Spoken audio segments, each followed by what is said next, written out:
ابھی جو ہمارا سفر ہوا سیلاب زدگان کے لیے، اس میں ایسے ایسے واقعات سامنے آئے بھوک کے کہ انسان ان واقعات کو دیکھ کر اپنی آنکھوں پہ قابو نہیں رکھ سکتا۔ ہماری ایک ٹیم بلوچستان کی طرف گئی تھی، ایک اندرون سندھ۔ پچھلے سفر میں اندرون سندھ کی طرف، اس دفعہ پنجاب کی طرف تھا، تو جو ٹیم اس دفعہ سندھ گئی، ایسے ایسے بچوں سے ملے جو 2-2 3 دن سے بھوکے تھے، ماں سے بچھڑ گئے، باپ سے بچھڑ گئے، فیملی سے بچھڑ گئے۔ وہ بتاتے ہیں کہ ہمارے ہاتھ سے چاول کا شاپر گرا تو وہ نیچے مٹی سے اٹھا کے کھانے لگے۔ سندھی زبان میں انہوں نے کہا کہ بھئی آپ کو ہم ڈبہ دیتے ہیں، تو انہوں نے کہا بھوک سے ہماری حالت خراب ہے، رو بھی رہے تھے۔ ایک بوڑھی عورت نے بتایا کہ ہمارے گھر میں کوئی مرد نہیں ہے، 3 بیٹیاں ہیں، اور 2-3 دن ہو گئے ہم نے روٹی کی شکل نہیں دیکھی۔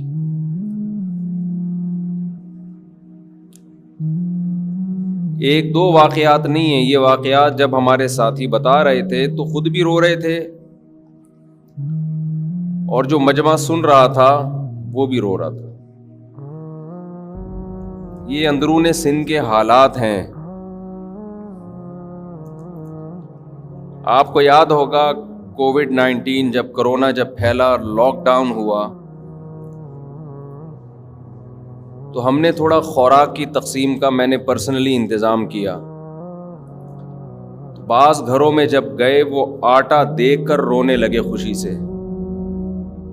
کہ کئی دن تک ہم نے روٹی نہیں کھائی، آج بہت دنوں بعد ہمیں آٹا دیکھنے کو مل رہا ہے۔ مجھے اس وقت قرآن مجید کی یہ آیات یاد آ رہی تھیں کہ وما ادراک ما العقبہ، اے انسان میں نے تجھے آنکھیں دی، میں نے تجھے زبان دی، میں نے تجھے نعمتیں دی، لیکن تو عیش میں لگا ہوا ہے، تو اسلام کے مشکل راستے پر چلنے کے لیے تیار نہیں ہے۔ وہ مشکل راستہ کیا ہے؟ اطعام فی یوم ذی مسغبہ، تو بھوک والے دن تلاش کر کر کے بھوکوں کو کھانا نہیں کھلاتا۔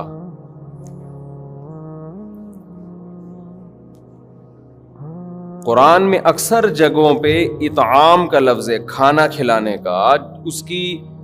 اس سفر میں اس کھانا کھلانے کی اہمیت سمجھ میں آئی کہ انسان کی سب سے بڑی ضرورت بھوک ہے، اس کو پورا کرنا ہے۔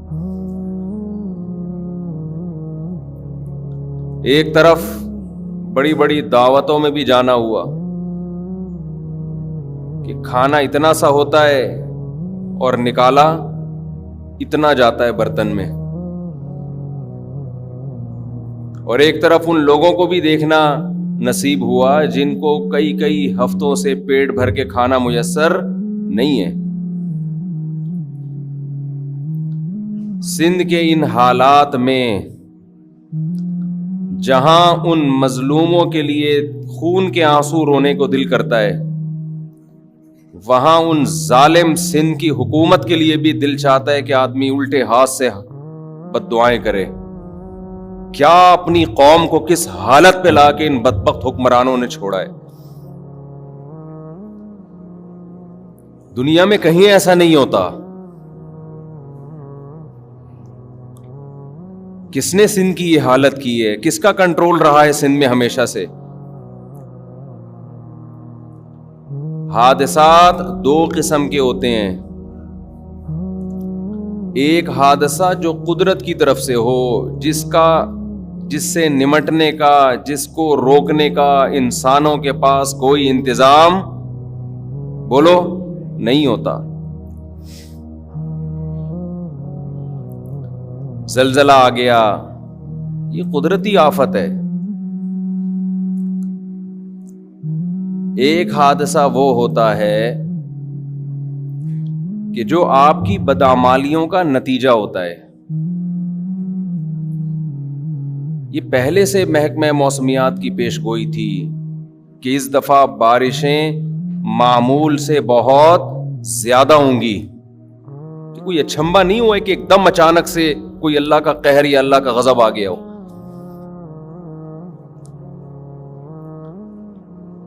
ہم اس سفر میں بار بار دعا کر رہے تھے کہ اللہ تیرا کتنا کرم ہے, تو نے ہمیں سندھ کا حاکم نہیں بنایا. ہماری بخشش کا تو چانس ہی ختم ہو گیا تھا ان بھوکوں اور ان قسم پرسوں اور غریبوں کو دیکھ کے, جن کو دیکھ کے آنسو نہیں رک رہے. ان کی قسم پرسی اور ایسے پتہ نہیں کتنے ہوں گے, کتنے تو بھوک سے مر چکے ہوں گے.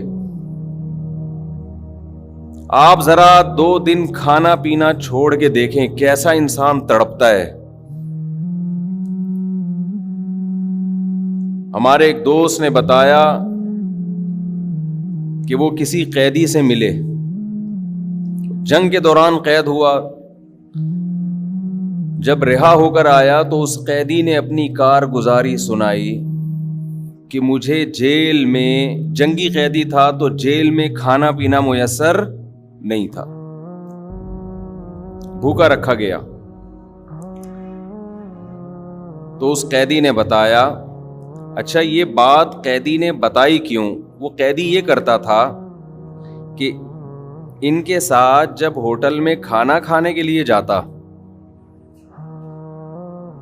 تو جو بچی ہوئی روٹیاں تھیں نا, لوگوں نے بچائی ہوئی ہوتی تھیں, وہ روٹیاں کھاتا, نئی روٹی نہیں منگواتا. حالانکہ مالدار آدمی تھا. جو روٹیاں کھانے میں بچ جاتی ہے نا, کسی کی پلیٹ میں دیکھا روٹی بچ گئی ہے تو گیا اٹھ کے وہاں سے وہ روٹی لے کر اپنی پلیٹ میں رکھی اور کھانا شروع کر دی. اس کے دوست نے کہا کہ یار یہ عمل, اس سے ہماری عزت ختم ہو رہی ہے, لوگ سمجھیں گے روٹی خریدنے کے پیسے نہیں ہیں, بچی ہوئی روٹیاں کھا رہا ہے. تو اس نے جواب دیا کہ میں جتنی روٹی کی قدر جانتا ہوں اتنی تم نہیں جانتے.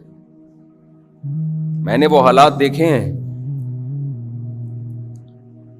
کہ یہ رزق کیا چیز ہے, یہ روٹی اس کی کیا حیثیت ہے. جب پیٹ بھرا ہوا ہوتا ہے انسان کا, اس وقت اس کو نعمتوں کی قدر نہیں ہوتی. پھر اس نے اپنا واقعہ سنایا کہ میں جیل میں قید رہ کر آیا ہوں, جس گورنمنٹ کے جیل میں تھا ان کی طرف سے روٹی ہماری بند کر دی گئی. جنگی قیدی ہوتے ہیں نا,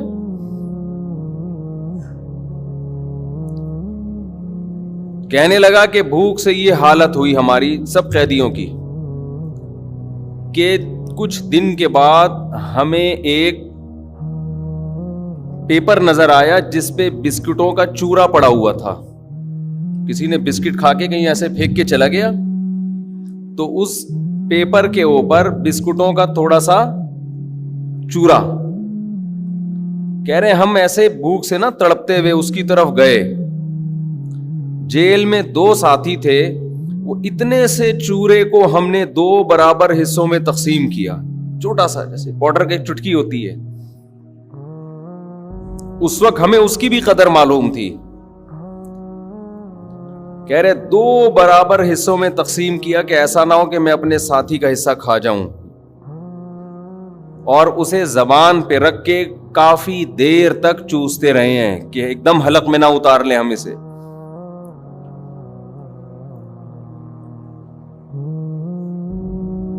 تو جن غریبوں کی, جن بھوکوں کی آہ بھوک کی وجہ سے نکلتی ہوگی, اور ایک طرف وہ حکمران ہیں جو پیٹ بھر کے کھا رہے ہیں, زکاتیں بھی کھا رہے ہیں, حرام بھی کھا رہے ہیں. وَلَا تَحْسَبَنَّ اللَّهَ غَافِلًا عَمَّا يَعْمَلُ الظَّالِمُونَ, اللہ کہتے ہیں اللہ کو ہرگز غافل مت سمجھنا, ظالم جو کچھ کر رہے ہیں اللہ اس سے غافل نہیں ہے. کیسے عیاشی, تو میں یہ عرض کر رہا تھا، ایک حادثہ وہ ہوتا ہے جو قدرت کی طرف سے ہوتا ہے، یہ وہ حادثہ ہے جو ہمارے حکمرانوں کی کوتاہی کی وجہ سے ہے۔ کئی مہینوں سے پیش گوئیاں ہو رہی تھیں کہ اس دفعہ بارش توقع سے بہت زیادہ ہوگی، بہت عرصے سے پیش گوئیاں ہو رہی تھیں۔ 2011 میں بارش سے سندھ تباہ ہو چکا تھا، تو آپ مجھے بتاؤ، سندھ کے حکمرانوں کی ذمہ داری تھی نا کہ پہلے سے اس کا انتظام کریں؟ بتاؤ تھی یا نہیں تھی؟ یہ ذمہ داری تھی نا کہ قوم کو بہت بڑی تباہی سے بچانے کے لیے پہلے سے انتظام کریں۔ کوئی انتظام نہیں کیا گیا۔ وجہ کیا ہے؟ انسان دو وجہ سے کام کرتا ہے، یا تو دنیا میں بدنامی کے ڈر سے، یا آخرت میں اللہ کے خوف سے۔ ہمارے ملک میں دنیا میں بدنامی کا کوئی خطرہ بولو نہیں ہے، نظام ایسا ہے۔ اگلے الیکشن میں پھر جیتیں گے آپ دیکھنا، اور یہی بھوکی عوام جو مر رہی ہے یہی ووٹ دے گی، اس کی چیخیں نکال دے گی گورنمنٹ، وہاں کی حکومت ان سے لباس چھینے گی، ان سے تعلیم چھینے گی، ان سے نوالا چھینے گی، لیکن ووٹ انہی کو ملے گا۔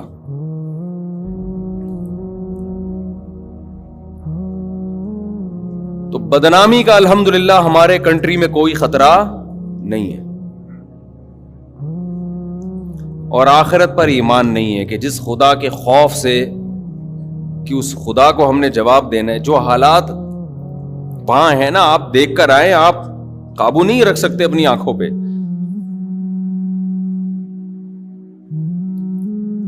ہمارے جن دوست نے حالات سنائے وہ 20 منٹ تک مسلسل روتے ہی رہے ہیں واقعات سنا کے۔ با پردہ عورتیں جن کے سروں سے کبھی چادر نہیں اتری، وہ گھر سے نکلی ہوئی ہیں اور لائن میں پیچھے کھڑی ہوئی ہیں پردے کی وجہ سے کہ ہم مردوں میں نہ آئیں، پیچھے کھڑی ہوئی ہیں۔ 3 2 دن ہو گئے، ایک روٹی کا نوالا ان کو نصیب نہیں ہوا۔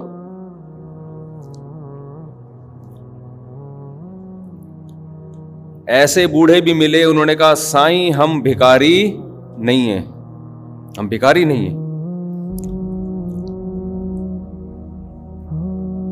آج حالات نے ہمیں ایسا بنا دیا کہ ہم بھیک مانگنے کے لیے کھڑے ہوئے لائن میں، حالات نے ایسا بنا دیا۔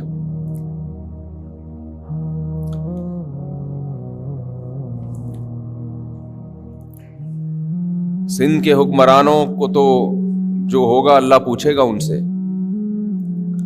میرے بھائی، ہمیں اپنی ذمہ داری پوری کرنی ہے۔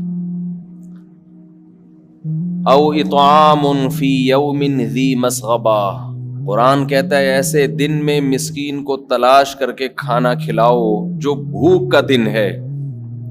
یتیما ذا مقربۃ او مسکینا ذا متربہ، اس مسکین کو کھلاؤ جس کو بھوک نے اس کے پیٹ کو زمین سے ملا دیا ہو، اور اس سے بڑا جرم وہ تو جو حکومت نے کرنا ہے وہ اب پریشان ہے کہ کیا کریں۔ اتنی بڑی تباہی پھیل گئی ہے، اب سمجھ میں ہی نہیں آ رہا کہ یہ پانی کیسے نکلے گا، نکال کے پھینکے کہاں، جائے گا کہاں وہ پانی۔